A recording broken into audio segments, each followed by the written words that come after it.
О любви матери, ее бескорыстии и преданности своему призванию. Этой теме посвящен очередной час проекта «Разговор о важном». О своем видении роли матери в жизни каждого человека рассказал школьникам сенатор от Ингушетии Билан Хамчиев. Мама – это самое родное, что у нас есть. И каждая мама – это тот человек, тот любимый для нас человек, который мечтает, чтобы ее ребенок был самым лучшим, достиг самого лучшего.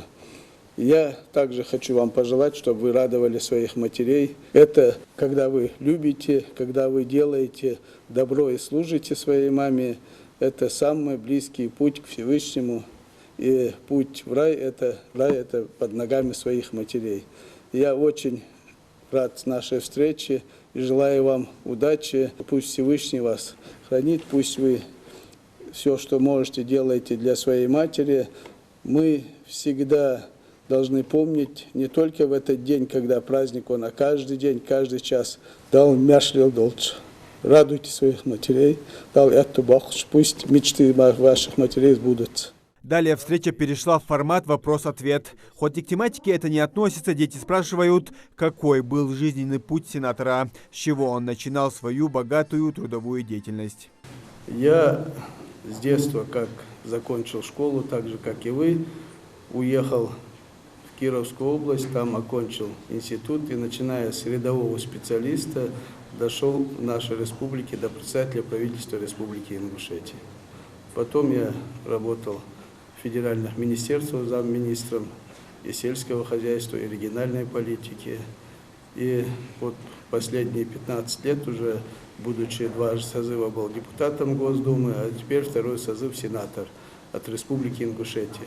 Детей также интересует, как добиться таких высот, как сегодняшние гости, что нужно сделать и как много трудиться, чтобы оставить след в истории. Школьникам интересен опыт старших. Какую бы должность человек не занимал, будь он воспитатель, будь он учитель, зауч, директор или тот же министр, прежде всего это ответственность за то выбранное направление, быть вот на том месте, где бы вы ни находились, болеть душой за то дело, за которое вы взялись, и рассчитывать только, наверное, на то, что вы путем познаний, путем умений, навыков приобретаемых сможете достичь того уровня, которого вы как бы планируете.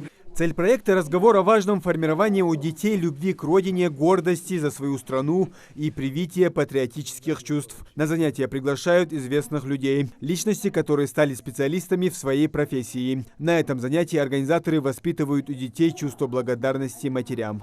Я больше узнал о том, как важно материнство в жизни человека, а также я узнал, что надо всегда думать, знать, всегда любить и уважать своих матерей, думать о них всегда и не забывать о них. Эта встреча является очень важным мероприятием, мне кажется, потому что она посвящена нашим мамам. Мне кажется, что одного дня не хватает даже. Было очень познавательно, я узнала много нового, и ту информацию, которую я получила, я собираюсь использовать в дальнейшем. Наша страна Россия – день знаний, учителя, отца, музыки, народного единства. Такие темы в календаре разговора о важном. Новый учебный предмет был введен в этом году. С 5 сентября урок проходит первым по понедельникам, после обязательных линеек с поднятием флага России под гимн страны и представляет собой тематический классный час. Почти на каждом мероприятии у нас бывают приглашенные, смотря какая тема. У нас военно-патриотическое воспитание во главу угла стоит. У нас нравственное воспитание мы всегда затрагиваем. И смотря какая тема, и мы стараемся пригласить гостей со стороны. Я считаю, что никогда нельзя забывать о любви к родине, к своей стране, республике. Нельзя забывать о наших мамах, которую нам жизнь дала. Нельзя забывать. Вообще, я считаю, что это огромная польза. И все темы, которые мы затрагиваем, они очень актуальны и необходимы. Следующий тематический классный час пройдет 28 ноября. Тема предстоящего занятия – «Символы России». Мусим Ганиев, Мухаммед Белакиев. Новости 24.